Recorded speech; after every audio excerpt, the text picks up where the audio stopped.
Hello दोस्तों, कैसे हो आप सभी। मैं अरविंद आप सभी साथियों का एक बार फिर से स्वागत करता हूं आपके अपने चेते परिवार अरविंद सर साइंस में। दोस्तों, आज की क्लास में हम लोग डिस्कस करेंगे आभासीय एकाणुक अभिक्रिया के बारे में। ठीक है, चूंकि ये अभिक्रिया आपके एग्जाम के पॉइंट ऑफ व्यू से बहुत ज्यादा इंपॉर्टेंट है, तो आप लोग इस क्लास को प्रॉपर वे में देखिए, क्योंकि ये आपकी एग्जाम में बहुत ज्यादा हेल्प करेगी आपकी। ठीक है, तो चलिए स्टार्ट करते हैं। तो सबसे पहले यहां पर देखते हैं आभासीय एकाणुक अभिक्रिया क्या होती है। तो आपको यहां पर सिर्फ एक बात आपको अच्छे से समझ के चलना है। ठीक है, आपको क्या याद रखना है कि ऐसी अभिक्रिया जिसकी कोटि का मान क्या होता है, एक होता है, और उसकी जो आणविकता होती है वो 2 या 2 से अधिक होती है। तो ऐसी अभिक्रिया है जिसकी कोटि का मान 1 हो और उसकी जो आणविकता है वो 2 या 2 से अधिक हो, ऐसी अभिक्रिया को हम क्या बोलते हैं, आभासीय एकाणुक अभिक्रिया। ठीक है, तो इसकी डेफिनेशन अगर देखते हैं तो डेफिनेशन आप क्या लिखेंगे, इसकी डेफिनेशन लिखेंगे ऐसी अभिक्रियाएं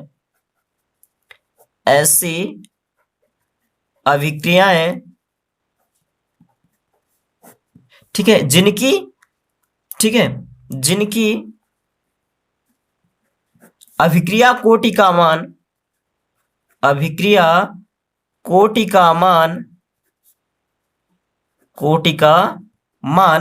एक। ठीक है, अभिक्रिया कोटि का मान एक तथा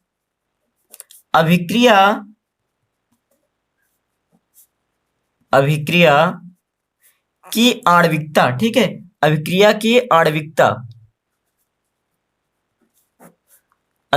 आणविकता का मान क्या हो, अभिक्रिया की आणविकता का मान 2 हो या 2 से अधिक। ठीक है, 2 या 2 से अधिक।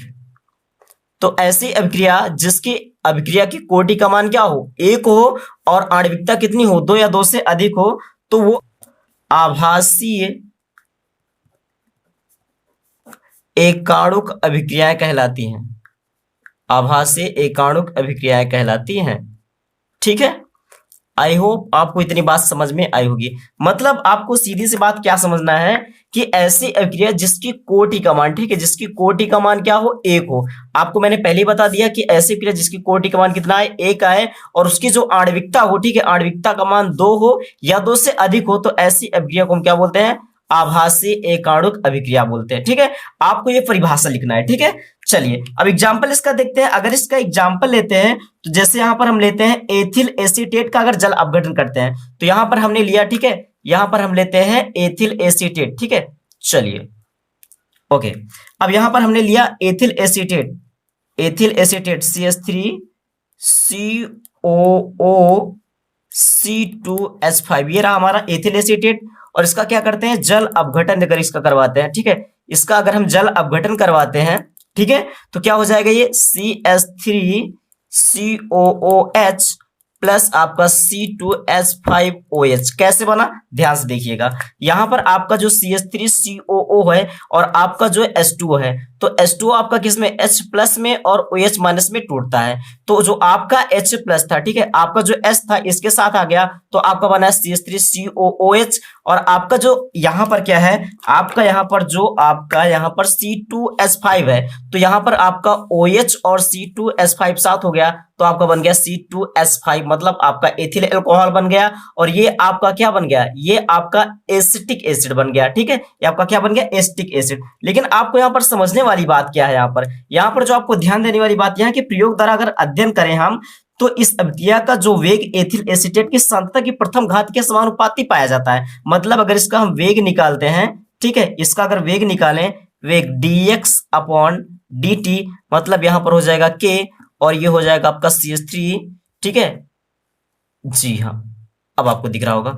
ठीक है, CH3COO C2H5। ठीक है, तो यहां पर क्या है कि जो अभिक्रिया का वेग है वो क्या है, एथिल एसीटेट की सांद्रता की प्रथम घात के समानुपाती पाया गया है। इसका मतलब क्या है, अगर इसकी कोटि अगर हम निकालें, तो कोटि का मैंने फॉर्मूला बताया था। अगर आपके रिएक्टेंट 2 है तो उसकी जो सांद्रता होगी, उसकी सांद्रता के पदों की घातों के योग के बराबर होती है अभिक्रिया की कोटि। तो इसकी सांद्रता की घात कितनी है, कुछ नहीं, इसका मतलब 1 है, तो इसकी कोटि कितनी हो जाएगी, 1। वही तो मैं समझाना चाह रहा हूं कि ऐसी अभिक्रिया ठीक है, ऐसी अभिक्रिया जिसकी कोटि का मान 1 आए लेकिन आणविकता क्या हो, 2 या 2 से ज्यादा हो, ऐसी अभिक्रिया को हम क्या बोलते हैं, आभासी एक आणविक अभिक्रिया। ठीक है, चलिए अब यहां पर बात आपको समझनी है। अब आपके दिमाग में क्वेश्चन उठ रहा होगा कि H2O को मैंने क्यों नहीं लिया। तो बात को आप समझो कि जल की जो सांद्रता है अभिक्रिया के वेग पर निर्भर नहीं करता। ठीक है, अर्थात मतलब क्या है कि जल की सांद्रता में कोई दर्शनीय परिवर्तन नहीं होता है, या प्रथम कोटि की अभिक्रिया ही मानी जाएगी। मतलब क्या है कि जो आपका H2O है इसके, ठीक है, इसके सांद्रता में कोई दर्शनीय परिवर्तन नहीं होता। मतलब ऐसा कोई परिवर्तन नहीं होता कि जो पूरी तरीके से विजिबल हो, दिखे। ठीक है, ऐसा इसमें परिवर्तन नहीं होता, इसलिए इसकी जो क्या बोलते हैं, इसकी सांद्रता में परिवर्तन नहीं होता। इसी के बेस पर हम सिर्फ एथिल एसीटेट को ही लेते हैं। ठीक है, चलिए आगे देखते हैं। अब यहां पर एक बात आपको यह समझनी है कि अगर मैं इसकी आणविकता निकालूं इसी अभिक्रिया की, तो इसकी आणविकता कितनी हो जाएगी, इसी अभिक्रिया की अगर मैं आणविकता निकालूं, ठीक है, अगर इसकी आणविकता निकालूं, ठीक है, अगर इसकी आणविकता अगर मैं निकालूं तो क्या हो जाएगी, इसकी आणविकता कितनी हो जाएगी। देखिए आप यहाँ पर दो, आपके यहाँ पर देखिए, आप समझिए यहाँ पर क्या है, आपके दो अभिकारक, ठीक है, आपका एक एथिल एसीटेट और आपका H2O मतलब जल, दो अभिकारक आपके पार्टिसिपेट हो रहे हैं। तो अभिक्रिया की आणविकता तो वही होती है, जितने अभिकारक आपके भाग लेते हैं वो इसकी क्या होती है, आणविकता होती है। तो इसकी आणविकता कितनी हो जाएगी, आणविकता तो 2 हो जाएगी। वही तो मैं समझाना चाह रहा हूँ कि ऐसी अभिक्रिया जिसकी कोटि का मान 1 आए और आणविकता 2 या 2 से अधिक आए, उसी अभिक्रिया को हम क्या बोलते हैं, आभासी एक आणविक अभिक्रिया बोलते हैं। ठीक है, तो इसकी आणविकता कितनी आ गई, 2 आ गई। ठीक है, चलिए तो आई होप दोस्तों आपको इतनी बातें समझ में आ गई होगी। ठीक है, चलिए और इसका एग्जाम्पल लेते हैं। तो यहां पर अगर हम यहां पर एक एग्जाम्पल और लेते हैं, जैसे यहां पर मैंने लिया C12H22O11। अब आपको तो पता ही है किसका फॉर्मूला है, सुक्रोज का फॉर्मूला है। किसका दोस्तों, ये आपका सुक्रोज है। ठीक है, अब यहां पर देखिए इसका अगर जल अपघटन करवाते हैं, ठीक है, इसका अगर जल अपघटन करवाएंगे, H2 यहां पर मैंने लिया, ठीक है, यहां पर मैं ले लेता हूं H2SO4। ठीक है, यहां पर क्या है, H2SO4। ठीक है, तो आपका ये फाइनली क्या बन जाएगा, तो दोस्तों आपका ये बन जाएगा, ये आपका क्या बनेगा, C6, जी हाँ C6H12O6, फिर से आपका एक बनेगा C6H12O6। अब यहां पर आपको जो बात समझनी है, यहां पर ध्यान से देखिए कि आपका ये जो दोनों है, ठीक है, ये आपका एक क्या है, आपका ये आपका ग्लूकोज है, ये आपका क्या है दोस्तों, ग्लूकोज है, और ये आपका क्या बना है, फ्रक्टोज। तो ये आपका ग्लूकोज बना, ये आपका फ्रक्टोज बना। लेकिन आपको यहां पर ध्यान क्या देना है, अगर मैं इस अभिक्रिया का वेग निकालूं, ठीक है, इसका अगर मैं वेग निकालूं, ठीक है, इस अभिक्रिया का अगर वेग निकालूं तो क्या हो जाएगा, वेग मतलब यहां पर हो जाएगा dx/dt, और यहां पर आपका हो जाएगा k यहां पर, और यहां पर जो अभिक्रिया की जो सांद्रता डिपेंड करेगी वो सुक्रोज पर डिपेंड करेगी, क्योंकि H2O की सांद्रता में कोई दर्शनीय परिवर्तन नहीं होता।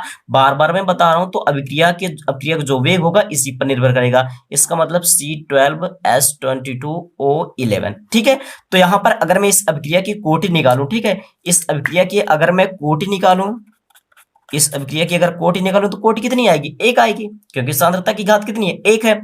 और अगर मैं इसकी आणविकता निकालूं, ठीक है, इसकी आणविकता अगर मैं निकालूं तो आणविकता कितनी हो जाएगी, जिसमें 2 रिएक्टेंट पार्टिसिपेट हो रहे हैं, इसका मतलब इसकी आणविकता कितनी हो जाएगी, 2।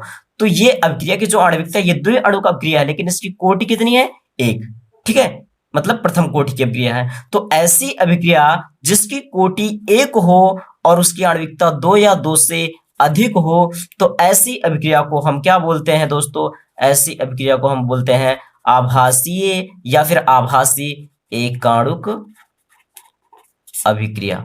ठीक है, आई होप दोस्तों आपको इतनी बातें समझ में आ गई होगी। ठीक है, तो आपको क्लास कैसी लगी कमेंट करके आप जरूर बताइएगा। ठीक है, आप लोग कमेंट करके जरूर बताइएगा, और जो भी जिस टॉपिक पे आपको क्लास चाहिए आप लोग कमेंट करके जरूर बताइएगा। ठीक है, तो आज की क्लास में हम लोगों ने फिलहाल डिस्कस किया है आभासी एकाणुक अभिक्रिया के बारे में। तो दोस्तों आप लोग क्लास को शेयर जरूर कीजिए। ठीक है, अपने दोस्तों के साथ शेयर भी जरूर कीजिए और चैनल को सब्सक्राइब भी कर लीजिए। ठीक है, चलो फिर मिलते हैं अगली वीडियो में, तब तक के लिए bye bye, take care, thank you.